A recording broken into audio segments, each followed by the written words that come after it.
Welcome to F2 Fan 5000's ultimate guide to open wheel racing in 2025. So, while some other people might be going, it's a long time to the next Formula One race, 16th of March. Well, no, there's a lot of racing between now and then. It's just a matter of watching it. So, let's talk about what's going on. So, currently, the week ending the 5th of January, very slow, nothing happening. But already in the next second week, so we have the beginning of the Formula Regional Oceania Championship. Unfortunately, I haven't found a way to actually watch this championship where I am. I think it's blocked in this country for whatever reason. Don't tell me it's on pay TV, I can't find it. So, but for those people that can, so the Formula Regional Oceania Championship this year features Arvid Lindblad, the upcoming Red Bull Junior that's highly rated, and there's also a couple of other drivers that you might know, like Matthias Zagazeta. They have some nice circuits over there in New Zealand. So it's called Formula Regional Oceania, but all the tracks take place in New Zealand. And it should be very interesting. So 5 weekends in a row, 12th of January, 19th of January, 26th of January, 2nd of February, 9th of February, you got Formula Regional Oceania. Also next Saturday is the Mexico E-Prix. So Formula E's coming back. So yeah, the weekend of the 12th of January, you've got the first Junior Open Wheel Series starting, and then you've got another Formula E race, and then the week after, on top of Formula Regional Oceania, there's Formula Regional Middle East. This has become a very key championship in recent years. Drivers competing in FRECA, they tend to start there as well as a little bit from other championships. Like sometimes you get drivers racing in Formula Regional Middle East who are going to drive in Formula 3 and they want to keep themselves sharp. We've seen Martinius Stenson, we've seen Taylor Barnard, we've seen Dino Beganovic, among other drivers, Mari Boyer. So it's an interesting championship, as well as drivers from some drivers you don't see them in the rest of the year. Now the first race, I think, is on the 16th of January, which is a Thursday. And it also coincides with Formula 4 Middle East. So on the weekend ending in the 19th of January, you've got a couple of midweek races in the Middle East, Junior Championships. And we've also got Oceania. And the week after, you've got the exact same thing. On a Wednesday, you have Formula Regional Middle East starting, and then Formula 4 Middle East and Formula Regional Oceania. And I think some of these races in the Middle East are at Kuwait Motor Town. That's a very good circuit for racing. You've seen a lot of the up-and-comers competing here. The week after, the week ending in the first week of February, you've got Oceania and the first race of the Formula Winter Series. The Formula Winter Series is sort of Spanish F4 in the off-season. And the week after that, there are 4 junior championships. So this is the week ending the 9th of February. And in this time, Formula Regional Middle East and Formula 4 Middle East are on the weekend. Euro Cup 3 Winter Series will be on, as well as the final of Formula Regional Oceania. So that weekend, the 9th of February, there's going to be a lot of Junior Series racing. It should be interesting. We'll see if Arvid Lindblad can win the Oceania Championship, or can one of his talented rivals deny him the championship. We'll see. We'll get a good look into Euro Cup 3 and Spanish F4. Give us a good indication of who might be on the grid. The week after, we've got Formula Regional Middle East and Formula Winter Series and Formula 4 Middle East. And the week after that, which is and Formula E. So there's a Formula E double header, would be on the 14th and 15th of February. That's at Saudi Arabia. So this time, and I think the Formula Regional Middle East is also at Saudi Arabia. So busy time. And the week ending the 23rd of February, you've got another Euro Cup 3 round, plus the final of Formula Regional Middle East, but that's midweek. I've got it down as Tuesday through Thursday, so we're talking 18th, 19th, 20th of February. We've got Formula Regional Middle East and Formula 4 Middle East. That should be in Abu Dhabi. They're going to be the finals. We'll see who our champions are. That'll set the tone for Italian Formula 4 and FRECA. And the week after that, which week ending in the 2nd of March, we've got another Formula Winter Series race. We've also got the first IndyCar race of the year at St. Petersburg with Indy Next. There's also the USF 2000 and 2000 Pro Championships on that weekend. So before you even get to Formula 1, we've had Formula E races, Junior Championships and IndyCar getting started. And the week after that, which ends Sunday the 9th of March, is a bit slower, but we have the opening round of Japanese Super Formula. Now that should be interesting this year. The 2025 grid looks a bit stronger than the 2024 grid, especially with Sasha Fenestras. I think it's Oliver Rasmussen, or is it? There's two Rasmussen brothers. One of them is going to be going to Super Formula. And we've got Zach O'Sullivan. So last year the international contingent was rather thin, but this year we've got a few drivers going in. We've also got the final of the Formula Winter Series. That'll set the tone for Spanish F4 in 2025. And we've got the opening race of Super Formula Lights. And who's in Super Formula Lights? Esteban comes back. Not Esteban Ocon, of course. Esteban Masson, the inaugural Euro Cup 3 champion. And then, interestingly enough, the week after, on the 16th of March, first Formula 1 race. Now, I should point out in the early March, late February, you're going to get pre-season testing, F1, F2, F3. That's always interesting to... I think they broadcast that now.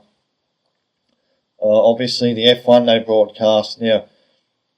If you're not that keen on if F1, if you're more into feeder series racing or, open wheel racing, but, F1 isn't, for whatever reason you're not the biggest fan, well, this year, until we get to the race in Texas, there's only one weekend that doesn't have a support race. So at Japan, the Suzuka Grand Prix, no support race. At the other rounds, it's either F2, or when they don't have F2 and F3, they'll have F1 Academy.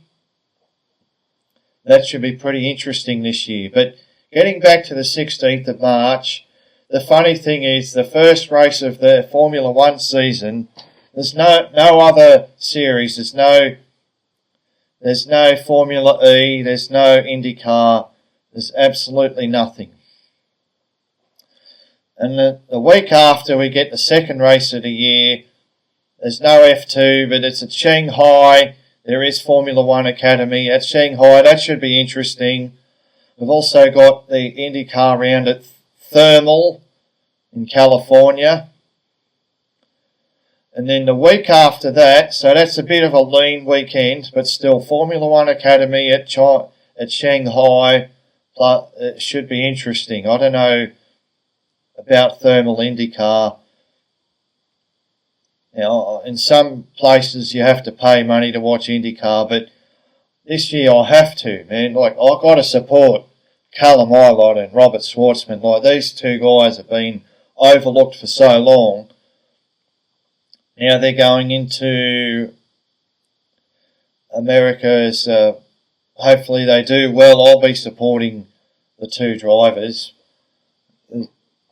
Also, look out for, I think it's Louis Foster, who's the reigning Indy Next champion. And so there's some interesting stories in Indy. I don't know about the Thermal round though. They were reluctant to make it part of the championship, so I'm not sure how good a circuit it might be, but they race on oval, so it's probably not the worst. Sorry. And then the week after the Chinese Grand Prix, there's not a lot happening, but there is Euro Cup 3 Winter Series final, plus the first round of Spanish F4. And for Junior Series completionists, there's Formula Regional America, Formula 4 America, and in Europe there's a fairly obscure series called the Ultimate Cup.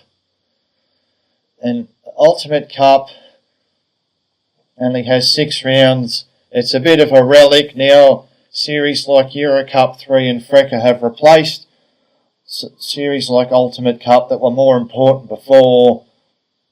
But it's there, it's something to watch. The European, let's say the main racing season doesn't really happen until, you start getting into late April, May. That's when everything kicks off. So here in the 30th of March, it's a little bit slow, but you still have something to watch. Euro Cup 3 Winter Series, Spanish F4, Formula Regional America, Formula 4 America, and Ultimate Cup. And then in the first week of April, we have the Japanese Grand Prix. Remember, this doesn't have any support racing in terms of the open wheels anyways. Maybe they have Porsche Super Cup. I'm not sure. Sorry, I haven't checked. And then we've got GB4. Now, GB4 is actually a very good series. The quality of the camera work is very good, so it's very interesting to watch that. That's the only other race aside from the Japanese Grand Prix that weekend. So at this time of year it's a bit slow, but then the week after, which ends with April 13th, is a lot busier. You've got F1, F2 and F3 in Bahrain. You've got Formula E at Miami, and that's a Saturday race. That's the last single race for a while. Hopefully Formula 4 Central European Zone goes ahead, because I like that championship, and that's meant to start on in the week ending the 13th of April. We've got IndyCar at Long Beach, plus we've got some more junior series in America, the USF 2000 Plus Pro, plus the first race of the USF Juniors. I have a feeling that's not at Long Beach. That might be at NOLA, which is a good circuit. And for what it's worth, there's Formula Xenox from Italy. That's one of those series that, it's not that high level, but I suppose if you really like open wheel racing, it's something to watch. But they don't really have, they don't have English commentary.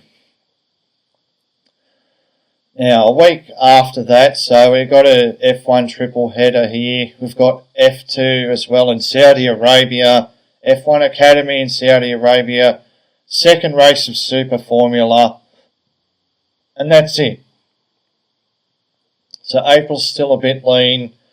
And then the week after, ending the 27th of April, we've got the first race of GB3 Series. Now, with so many drivers coming from GB3 into F3, and with John Bennett going straight to F2, this is becoming more and more of an important rung on the feeder series ladder. So it's highly recommended. And interestingly, in the same weekend, we've got the first weekend of British Formula 4. And the problem with that is they don't tend to provide the races live to us for some reason. Hopefully that changes in 2025. But,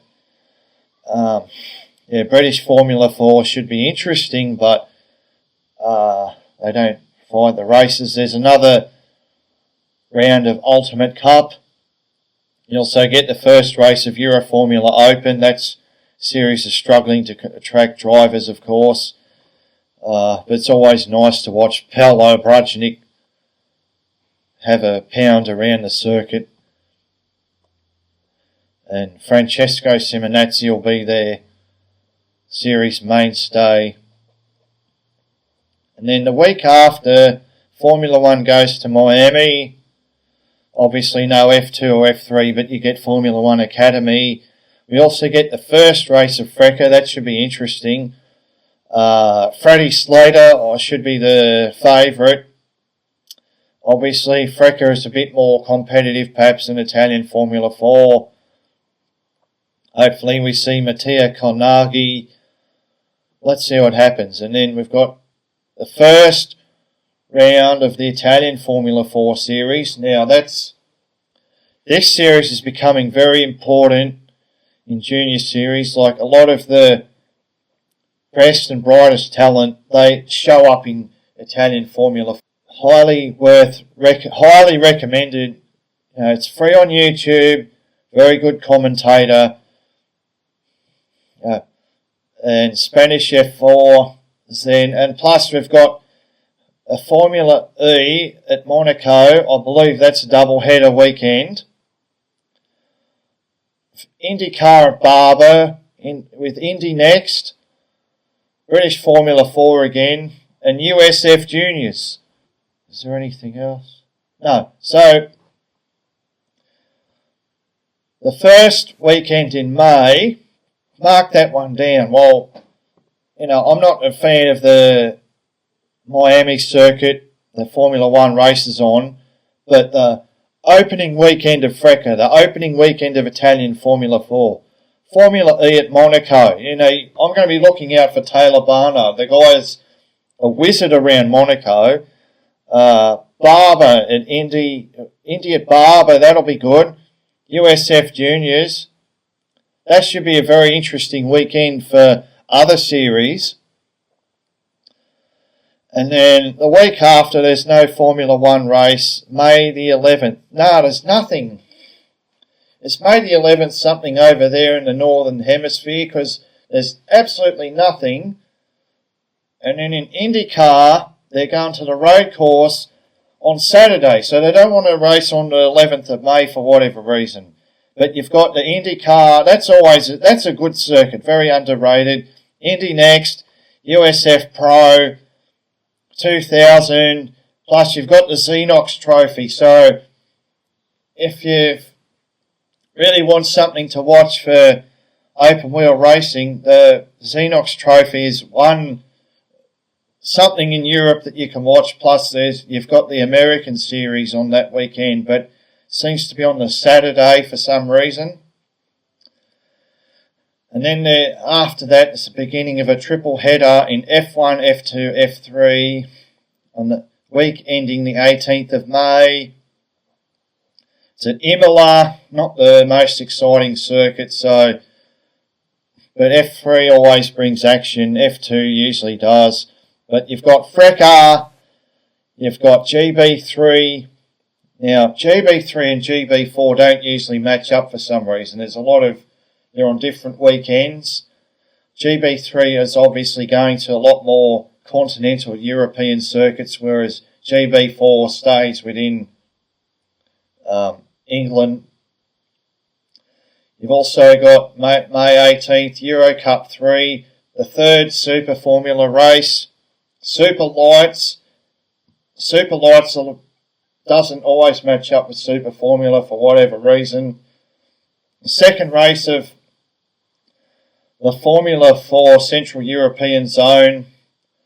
You got Formula E at Tokyo and Formula Regional USA, Formula 4 USA. Now, if it goes ahead, Formula Regional Australia and Euro Formula Open. Now, I don't know about Formula Regional Australia, what's going to happen there. It'd be nice if it goes ahead and they get a decent grid.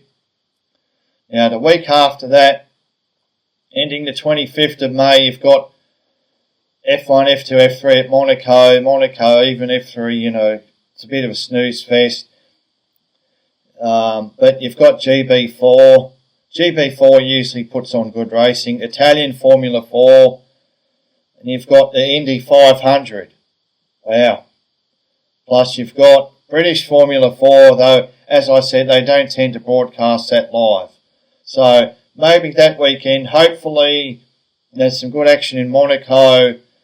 But don't forget you've got Italian Formula 4, GB4, and British Formula 4. Again, they might not broadcast that, Indy 500, so it's not too bad. Then the first week of June, they go to Barcelona. I suppose Barcelona is a better circuit for racing than Imola or Monaco, so the F2 and F3 races might be exciting there.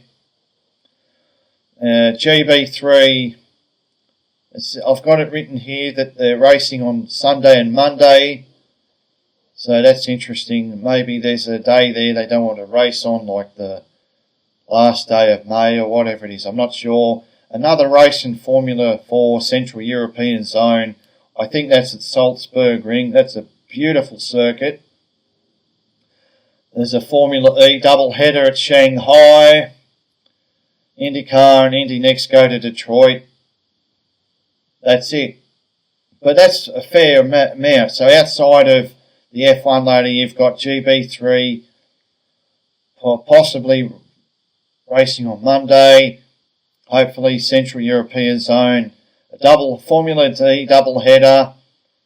And IndyCar and Indy next. So not bad.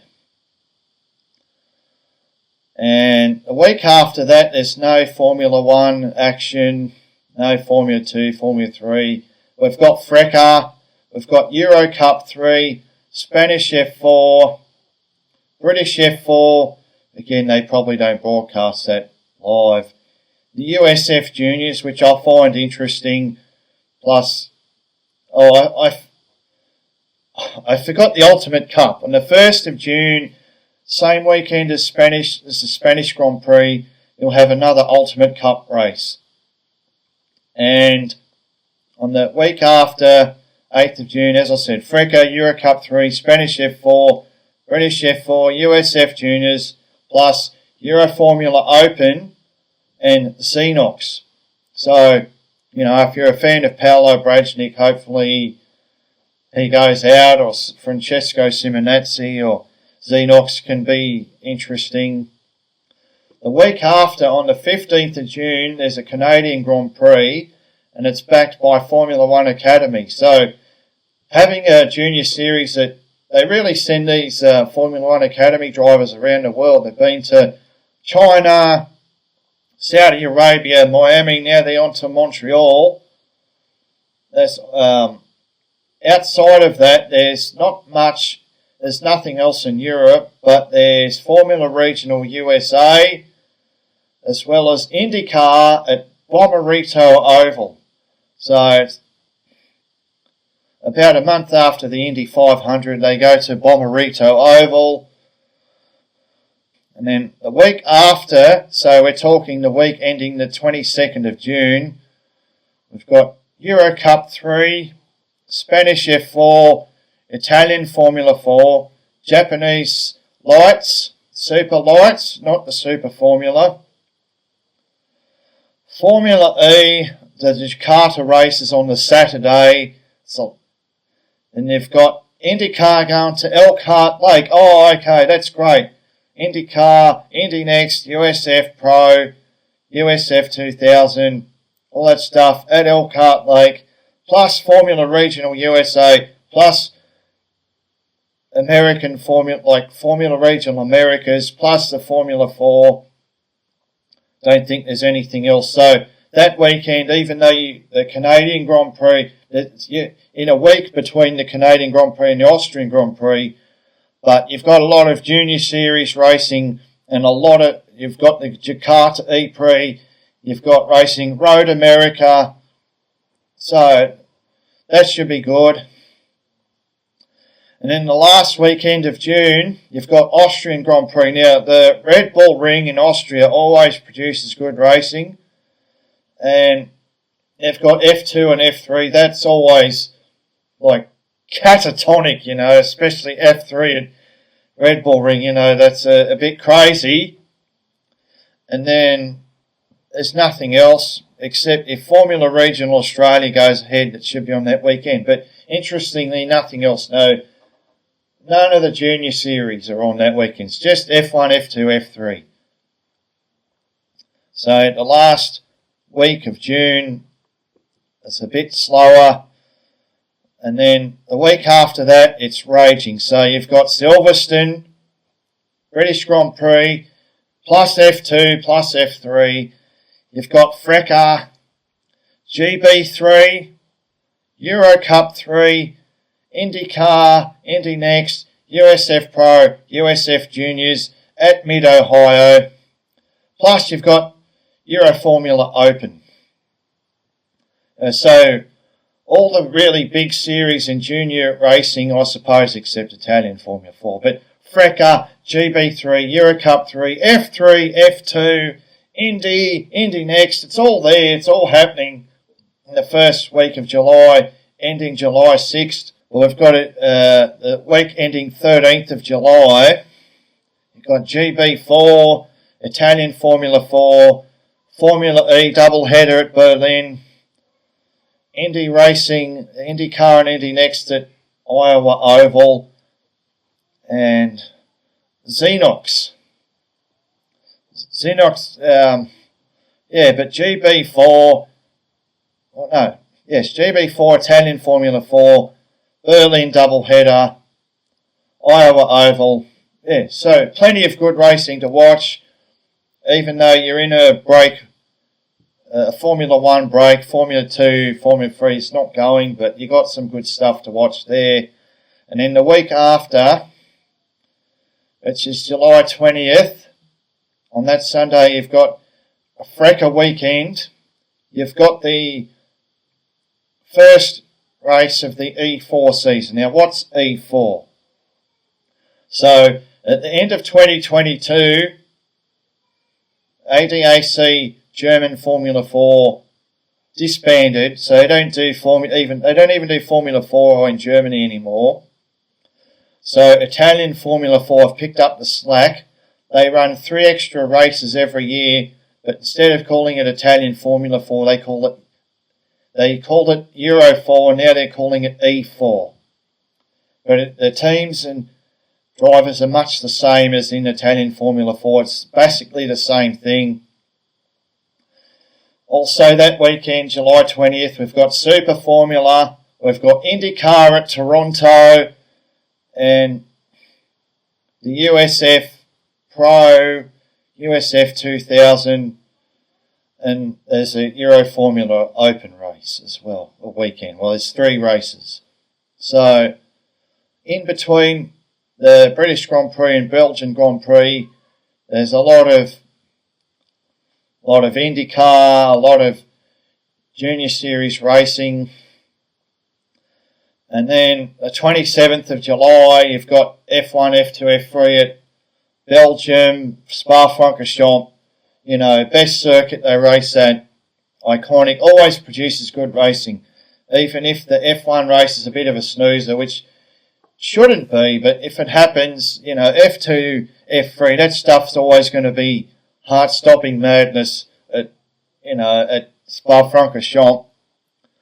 You've got Formula 4 Central European Zone, and then you've got the Formula E final, double header at London, IndyCar going to Laguna Seca, Indy next, British F4, and the USF Juniors. So, is there anything else? And Formula Regional Australia if it goes ahead. So, there's a lot of stuff, a lot of action to watch that weekend. Then comes the big one. I mean, the 3rd of August is before they go into that summer break over there in the Northern Hemisphere, they've got F1, F2 and F3 at Hungaroring. F2 and F3 at Hungaroring is usually very good. Sometimes the F1 race is a bit boring. FRECA, you've got GB3, GB4, Italian Formula 4, plus you've got Formula Regional Americas and Formula 4 Americas or USF4. But the main focus that weekend is in Europe. You've got FRECA, GB3, GB4, Italian Formula 4. So it goes off on the 3rd of August. And then we go into the summer break, which can be a bit of a snooze. If you're an F2, F3, F1 fan, it's like, But, look, there's stuff there. So on the 10th of August, that weekend, we've got Euro Cup 3, we've got Japanese Super Formula, we've got IndyCar, Indy Next, USF Pro 2000, USF Juniors, all at Portland. I don't know if the USF Juniors are at Portland. Sometimes they race somewhere else. But you get my point. You've got Euro Cup 3 in Europe. You've got Super Formula. Plus, in America, it's going off. They're all at Portland. And a week after, August the 17th, I don't know, that's a dead zone. Unfortunately, there's one racing series, and that's British F4, but they don't post live races. Oh my goodness. But then the week after that, so August the 10th, Euro Cup 3, Super Formula plus Portland, American action. August 17th, dead. Hope we get some British F4. And then a week after, the 24th of August, you've got GB3, GB4, Formula 4 Central European Zone, plus IndyCar and Indy Next at the Milwaukee Mile. So there's still good racing action on. The week before the summer break the finishes, then at the end of the summer break, they go to Zandvoort, sadly for one last time in Formula 1. Going to Zandvoort. You've also got the Academy. So this is the first race since Canada. They're doing their seemingly only race in Europe, I think. They only do one race in Europe, F1 Academy. It's at Zandvoort. Super Formula Lights. And then the final of IndyCar and Indy Next at Nashville Oval. So, American racing dies down. There's no more USF 2000. No more Indy Next, IndyCar. It's dead there. Says British F4. That's not televised live usually. Plus, Formula Regional USA, USF4. So, that's that last weekend of American racing there, 31st of August, IndyCar. But you still get some Formula Regional Americas racing. And I'll try and keep you up to date with that. And I forgot, there should be a Formula Regional Australia race on the 24th of August. Again, I'll see if that actually goes ahead. And the first weekend of September, you got Monza. F2, F3, always like heart attack, you know. Whereas Formula 1 as well, we've got FRECA, Euro Cup 3. I've gotten written here, it's on Wednesday and Thursday. So maybe check that when you're in September. I think that's 4th and 5th. Or 3rd and 4th, whatever. It's not on the Sunday. It says it's in midweek. I'm not sure about that. We've got Super Formula Lights again. So while Super Formula goes in a big break, you get 2 Super Formula Lights races. And then some very low-level stuff like Xenox, Euro Formula Open, Ultimate Cup after a big break. Plus you've got Formula 4 Central European Zone. I think that's at the Brno circuit. This is the last race of the year for Formula 4 Central European Zone. I hope that goes ahead because they do race at nice circuits. And then after all that, the week ending the September the 14th, almost nothing. Finished. It's like racing stops. So some of these series are coming to an end or they're going into a break.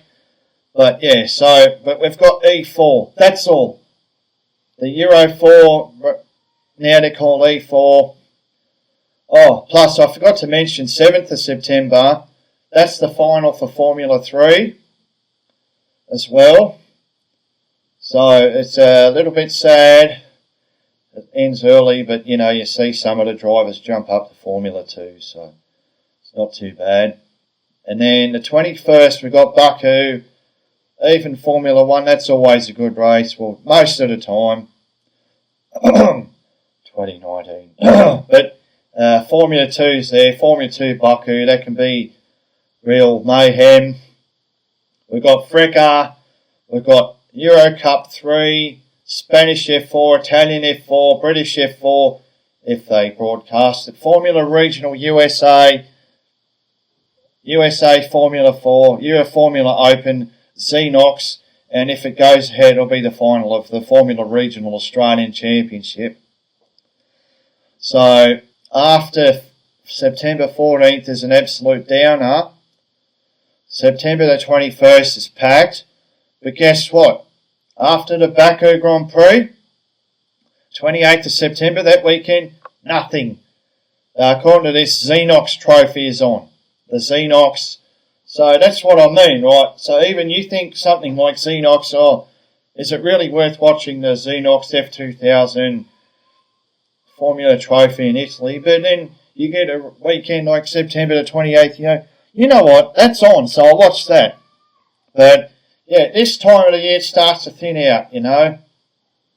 Then the week after that, the Singapore Grand Prix, and also has Formula 1 Academy, FRECA, GB3, final of GB4, final of British F4.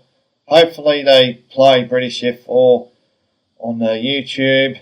Second weekend in October, October the 12th, we've got the final of Italian Formula 4. That should be interesting. Super Formula, the penultimate race. I think guessing that's a double header at Fuji. And Ultimate Cup. That's it. And then, so it's really thinned out. So once you hit October, it just dies out. And then the week after that, you got F1 in Texas, the final of GB3. GB3 should be very interesting this year with a new car. Spanish F4, the final of Formula Regional America, American Formula 4, plus the Euro Formula Open that weekend. So that's the 19th of October.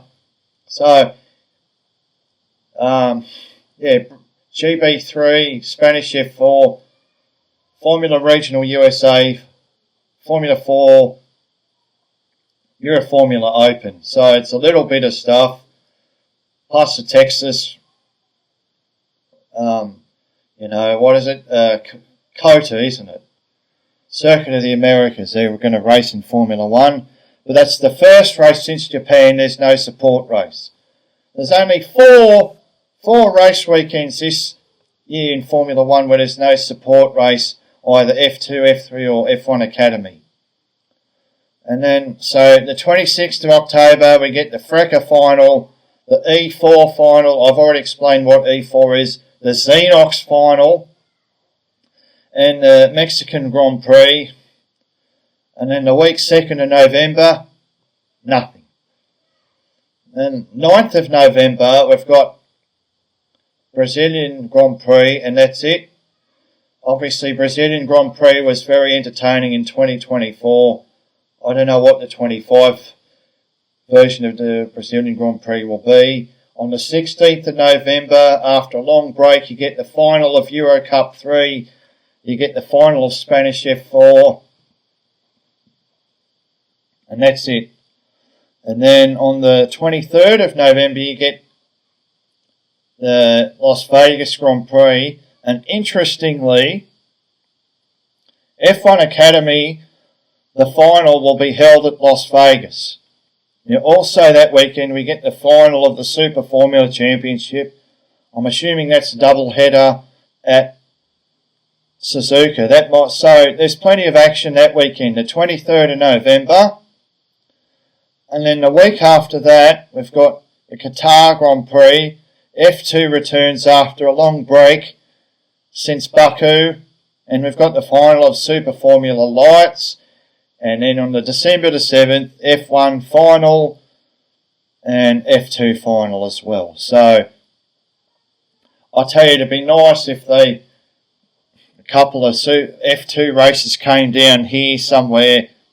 I'm pointing here, like Texas, Mexico, Brazil. If we got a couple of F2 races here and maybe a couple less up this end, that'd probably be a good thing.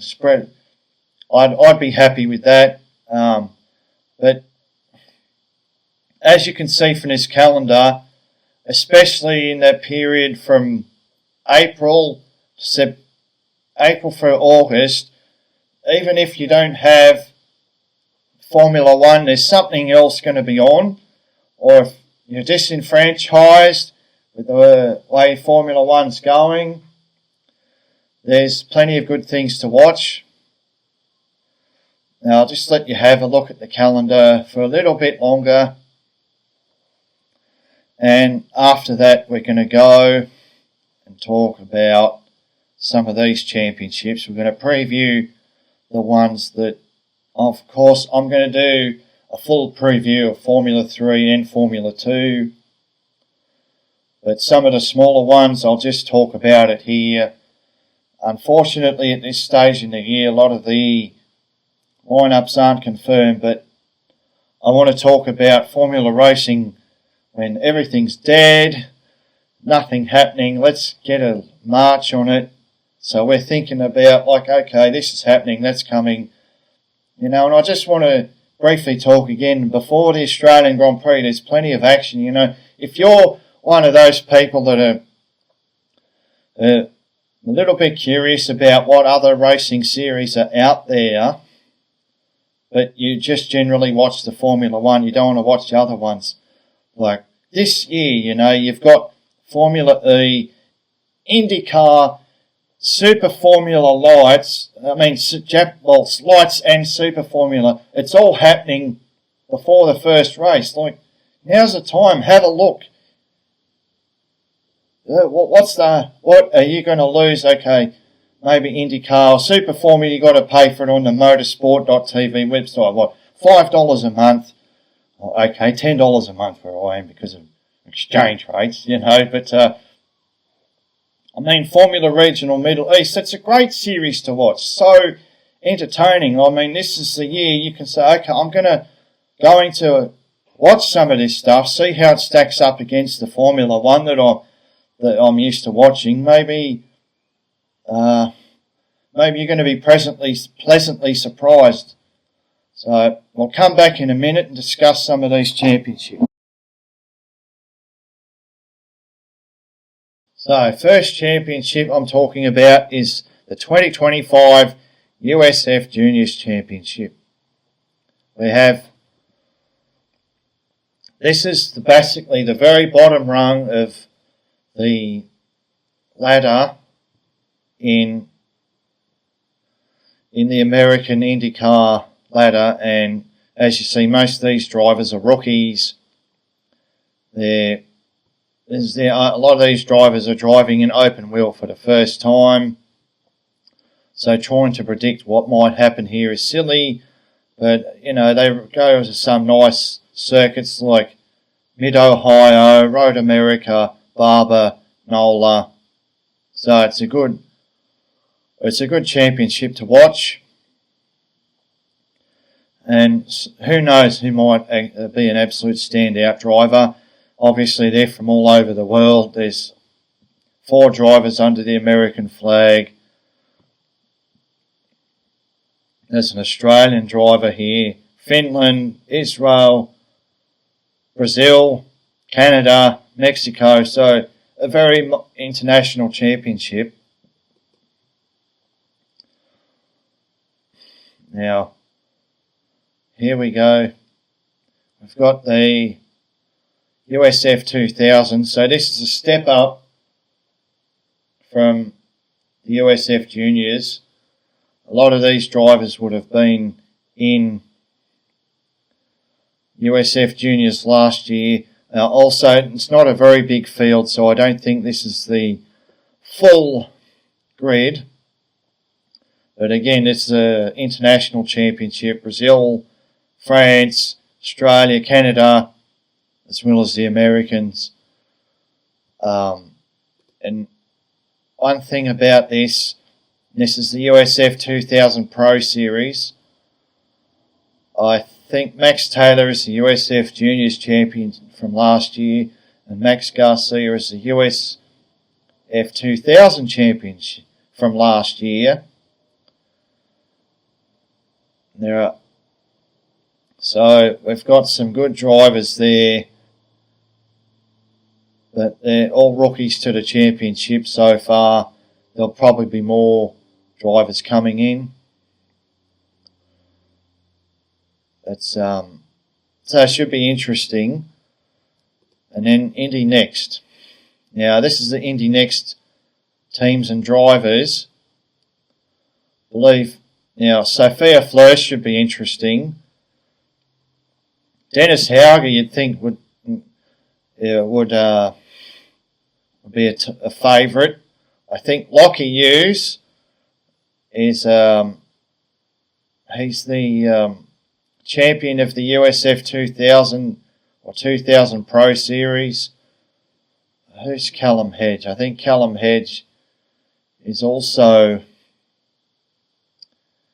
He's not a. I have a feeling like he's a good driver too.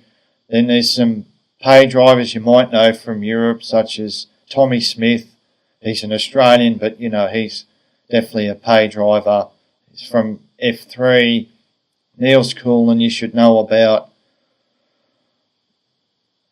Unfortunately, Jamie Chadwick is off the junior ladder into IndyCar, but she's a bit underrated. We've got Hayley Deegan, some other drivers here. Some of them are returnees, like Miles Rowe, James Rowe, Jonathan Brown, Nolan Ayler, Josh Pearson. So Kaya Collette's one to look out for, underrated driver from F3. And then IndyCar. So 17 race series. I feel IndyCar hasn't brought itself into the modern world enough. It's still a little bit dated. I feel IndyCar is where it's at now is not much different to where it was in the late 90s, or it's gone backwards a little bit. I think there's good drivers here.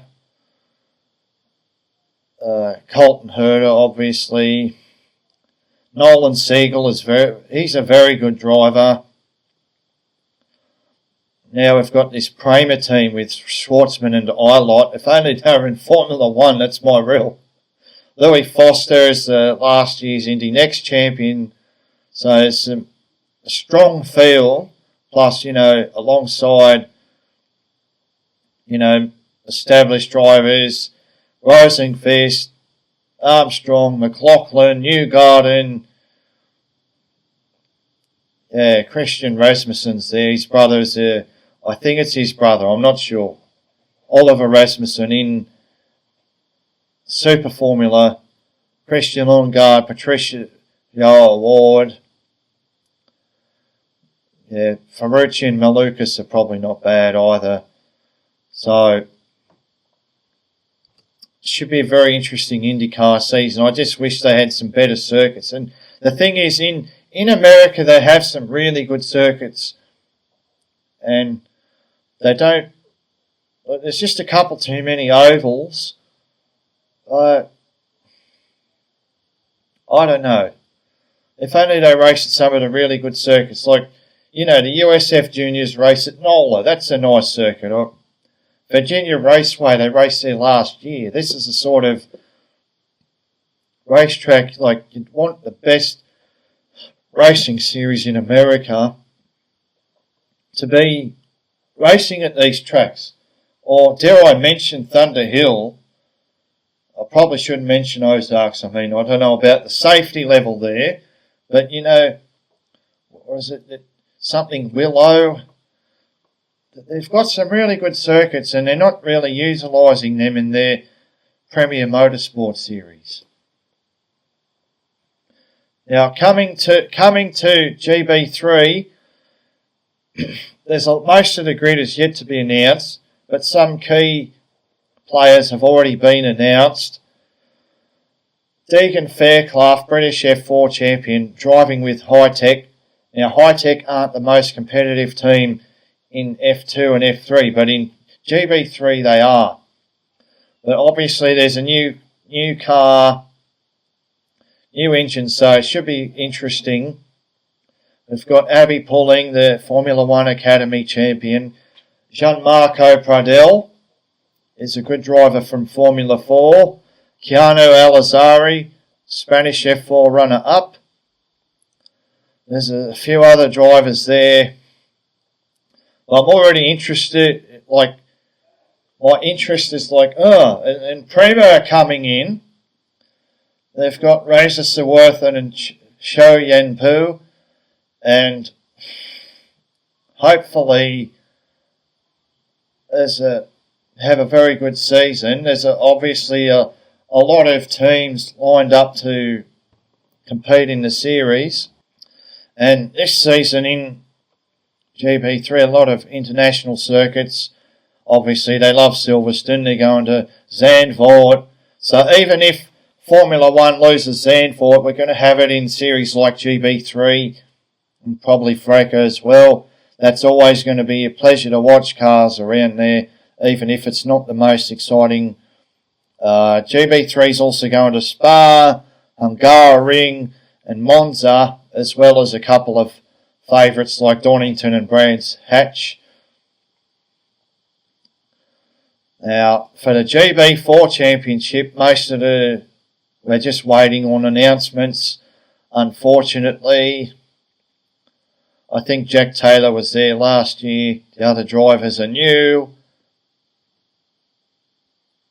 They go to the British circuits. They go to Silverstone, Snetterton, Alton Park, Donington Park, Brands Hatch.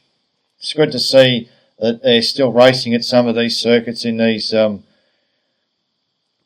Junior British Racing Series. But I think the series to watch this year is definitely GB3. That series is just going from strength to strength. Keep an eye on that. There might be a competitor for FRECA when it comes to the best new talent. And speaking of another series that's going from strength to strength, Euro Cup 3, obviously this is a very small grid. We don't have Campos. We've got MP. Maciej Gladish, I think, is one to watch. He's a strong competitor from last year's F4, the Spanish F4 Championship. Oscar Wirtz is last year's Formula 4 Central European Zone champion. So he might be one to watch. Obviously, it's not a very full field in Central European Zone, but still, I think he's a good driver. Juan Cota is a good driver. So there are names to look out for there. And we're waiting on, Campos and Palou to announce who's going to be driving for them. And, they go to some good circuits. They're going to Assen. See, now we've got open wheel cars on Assen circuit. That should be really interesting. We've got the Castellet, Paul Ricard. We've got Portimao, Jerez. So there's some good circuits there. And this is the Winter Series. They've only announced Magic Gladish. Hopefully we get plenty of drivers for the Winter Series. It's going to be held 2 races in February, 1 at the end of March. And they're going to go to Motorland Aragon, which is a very good circuit. I didn't know that until recently, but I watched a couple of Spanish F4 races. That's a very good circuit. And Portimao's a good circuit. So that should be interesting. A bit of February racing. Next we go to the Spanish F4 Championship. We've got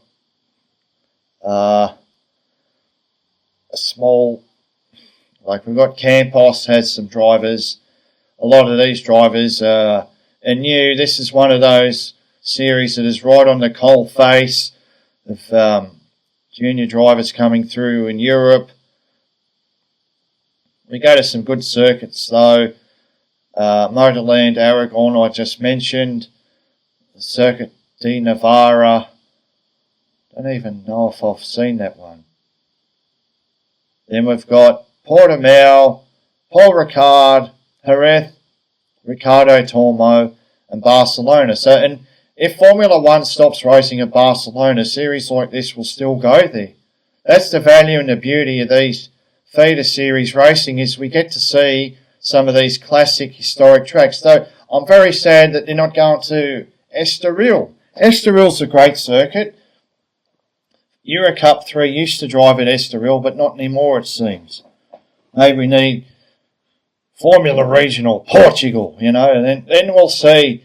Then we'll see, Estoril. But going to the Formula Winter Series, which is the off-season version of Spanish F4, most of these teams haven't announced their drivers, but Van Amersfoort, we've got Maximilian Popov, Dante Vinci, US Racing, Maxim Ren, Samalisto, Anurag. We've got Simon Schranz, you'll see him again later. And High Tech, I believe this is their British Formula 4 lineup. We've got Thomas Behrman, Nina Gaidman, who we've saw, I think, one of the races might have been Zandvoort in the F1 Academy, Leo Robinson, and Fionn McLaughlin, who's I believe is a highly rated Red Bull junior, but this will be his first time in the open wheel cars. Going to Formula Regional Middle East. Now, there's going to be a lot more drivers. Who are we to look out for? Akshay Bora, Dorian Pan,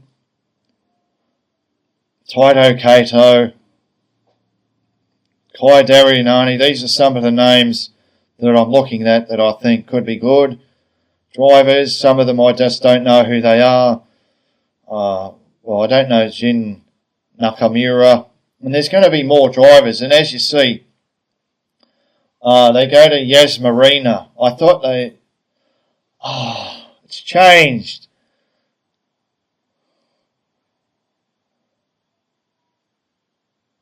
They were going to go to Kuwait Motor Town, and now they're not doing it. But we still go to Dubai Autodrome, and Kuwait Motor Town is a lot more fun than the Abu Dhabi Yas Marina. It's just not the best circuit for racing.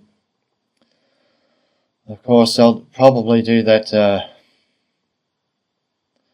alternate layout where they go down something like a corkscrew.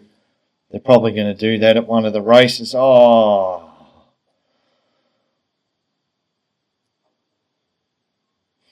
They're going to have Jeddah. That should be interesting. Formula regional cars at Jeddah. Anyway, that still should be a good season, but, like last year we went to Yas Marina a lot, and I don't think the racing was as exciting as when they went to Kuwait Motor Town back in 2023. Anyway, should be interesting. Looking forward to that. Same thing with Formula 4, but these drivers are less known to us. A lot of them are new drivers coming up from karting. Still says Kuwait Motor Town. I have a feeling that's going to be changed to Yas Marina. And yeah, so I've got some drivers there. We'll see how that goes, but that usually balloons to about 35, 36 drivers. It's not far away. The first race is on the 17th of January, and they've hardly signed any drivers. Now, this series is Formula Regional European Championship, and I think, like last year in Italian Formula 4, a lot of the same names: Akshay Bora, Rashid Al-Dahiri, Jack Beaton, Freddie Slater, Hiya Yamakoshi, Dion Gauda. These drivers are going to be, I think it's going to be a bit of a repeat play. We've also got some drivers that are staying over that aren't rookies to the Formula Regional scene, such as Matar DePaulo, Luriki, Nanda Woodburn and Bhakti. You've got, there's a interesting mix of drivers here. Obviously a lot more driver announcements to come, but usually the main teams are Prema, R-Ace and Van Amersfoort. So these teams already have their drivers locked down. I think, you'd be looking at Freddie Slater. He's got to be the favourite. You'd also be looking at Jack Beaton and Hiyu Yamakoshi. I'm not sure. Akshay Bora could be a dark horse. So that should be interesting. And we look at so they go to different circuits that you don't get in Premier Racing, Open Wheel Racing Series. We still go to Hockenheim, for example. They go to Misano. And then we go to some of we go to Paul Ricard. That doesn't really produce very interesting racing, if I'm being honest. But still, it's good to go there. They go to Zandvoort. They go to well-known tracks like Spa-Francorchamps, Hungaroring. They go to Imola. Yeah, they always go to Imola, don't they? Red Bull Ring, Barcelona, Monza. Monza should be a blast. That should be very interesting. Italian Formula 4, I'm very, like I said, cold-faced, These are drivers coming up from karting, or some of them have come from returning from last year. But yeah, we've got, some really interesting things to see. I think especially Sebastian Weldon and Kian Nakamura and Theo Schropp for Genzo. That should be interesting. And they go to Misano, Vallelunga, Monza, Mugello, Imola. And now Italian Formula 4 is becoming less multinational. The only non-Italian circuit they're going to is Barcelona. So there's maybe in the future this series will become less of a proving ground for international talent. I don't know. But it's still an excellent series to watch. They have an excellent commentator. His name Ian Silvestre, and he pronounces the names a bit over the top. John Nakamura, and he's Francesco Coppola, and overdoes it. But no, it's fun. A very good series to watch. British F4, as I said before, they don't usually have the races live. Hopefully they're going to broadcast them this year. I think Fionn McLaughlin is the one I've heard the most about. Obviously there's going to be more drivers join this grid. like GB4, they go to the classic circuits in Britain. They also go to Thruxton. They also go to Zandvoort, Knock Hill, Snetterton. So should be interesting. Hopefully we get some broadcasts. Hopefully we get plenty of broadcasts.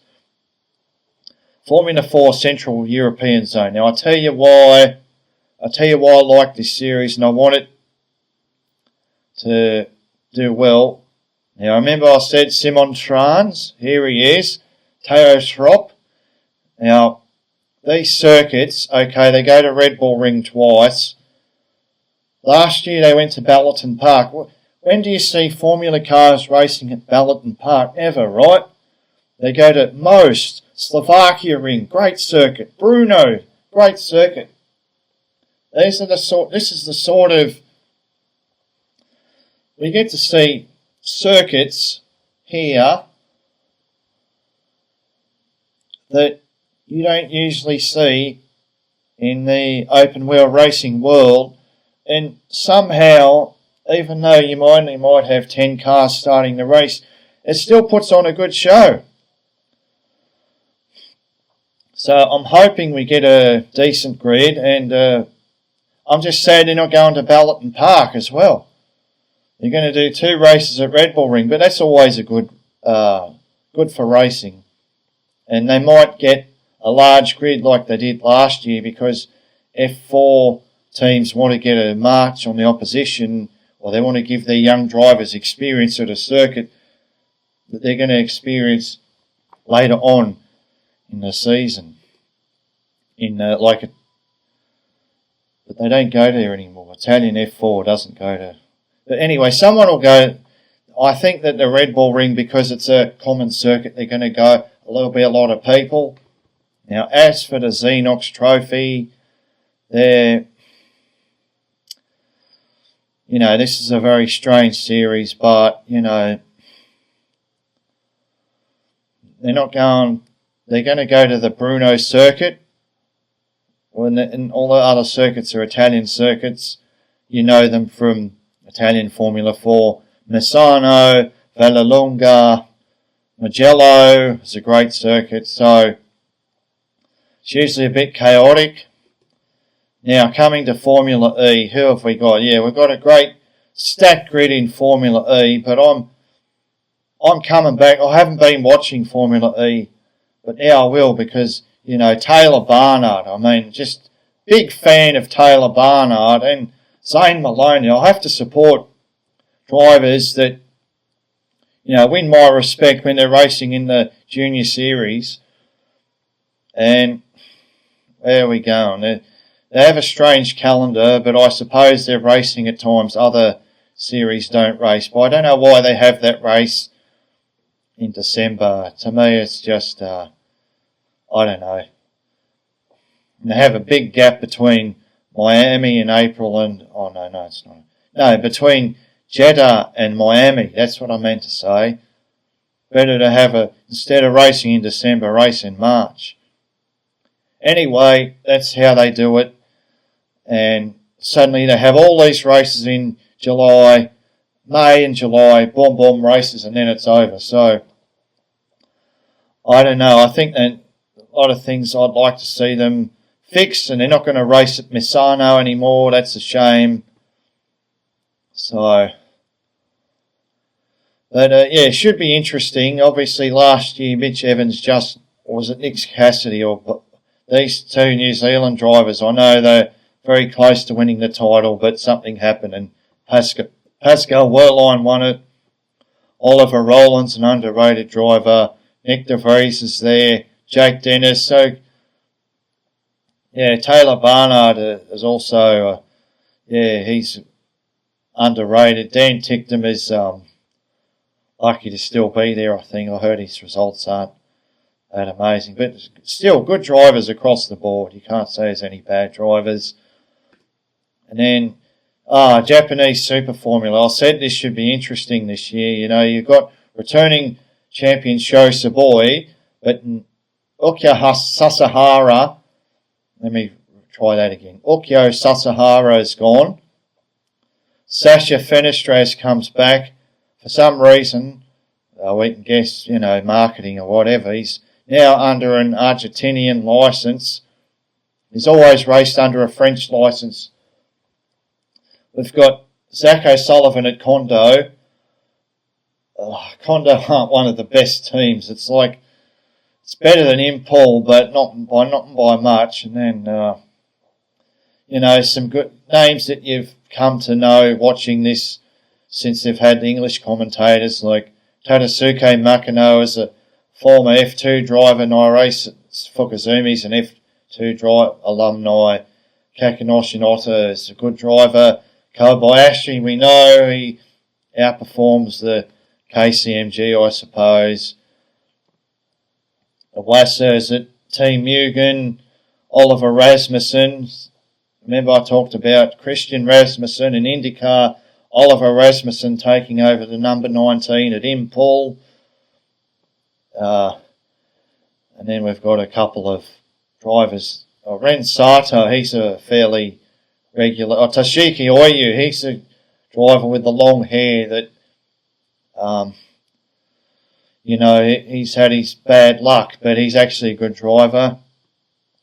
And then they go a lot of double headers.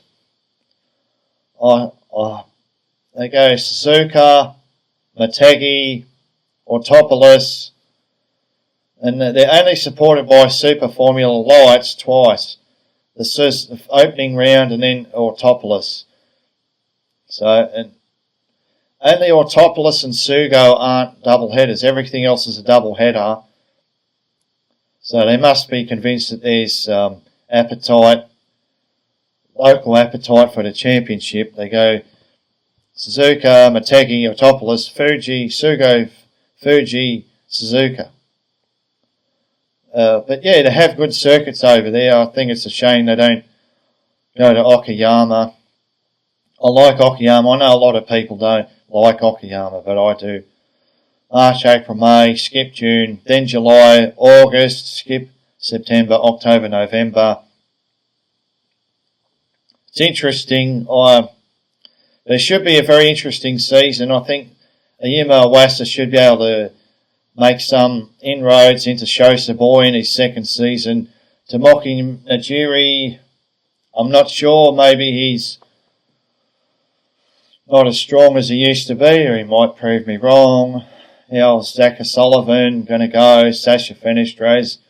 So it should be a very interesting season. I think you'd be crazy to miss even drivers like Kazuto Kataka and Hibiki Taira coming into their second season, trying to make an impression, I think it's going to be very interesting. And then Super Formula Lights, Esteban Masson. They haven't announced most of the drivers yet. Don't know why some of these series leave it so late. There's big gaps in the calendar, but everything's a triple header, and they do go to Okayama. Note it down, 20th of June, they're going to Okayama International Raceway. Now, it used to be Toyota, of course. I don't see why Super Formula can't go there, but anyway, leaving that to one side. And they don't generally race the same weekend as Super Formula. They go. So I'm not sure what that's all about, but it doesn't matter. And they finish fairly late in the season. They finish after the Super Formula. The last race is on the 30th of November at Motegi. So that should be interesting too. But when the quality of the broadcast is a little bit low. And lastly, we come to Formula Regional Oceania Championship. There's a couple. So I said there's a couple of names I know. Sean Rashid from GB3, Patrick Hoytson-Roeder from GB3, Arvid Lindblad, as you know, Nikita Johnston, Michael Shin's been knocking around the junior series for a while. Was he in Euro Cup 3 last year? Tommy Smith's going to be there. There's a couple of others. Enzo Ye, Matthias Zagazeta, and they go to the New Zealand circuits. They're good circuits, but I think this is blocked. They think that I'm Australian, so I don't know what they think. I'm supposed to fly over to New Zealand and go to the circuits. Yes, I know Toyota used to broadcast this on some pay TV channel. It's not there anymore. I don't know where it is. We can't watch the races, but it should be an interesting championship. And if you can watch the races, I think that's good. Hopefully they broadcast this stuff. But I'm not very hopeful that I'll see it. But if you can, these are good circuits. Like Manfield, I know you can just see the track map there. It's very interesting. Terratonga is a bit more simple. I think, yes, Highlands is an interesting one. According to this, it seems to cross over itself. Looks very interesting. Hampton Downs is a bit more straightforward, and Taupo's a small one, I think. Oh, they've really, it's a lot bigger than it used to be. So, they're really, they have some good, they have good races. I don't know. It's hard to watch on the internet, but it should be a very interesting championship for those that can watch it. I think Sebastian Manson, here with the New Zealand flag, I think he's from the US Support Series, IndyCar Support Series. Like, I think he was in USF 2000 or 2000 Pro. So it should be interesting. And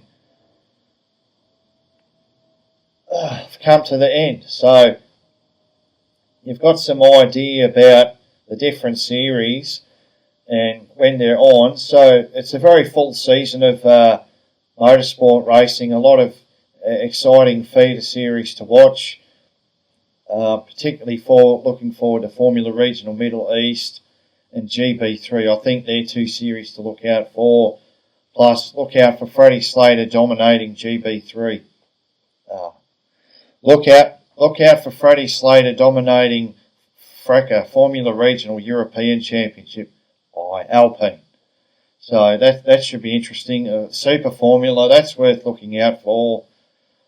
Dennis Hauger, Kaya Collette, Sophia Flörsch in Indy Next. There's lots of good things to. So, looking forward to it all.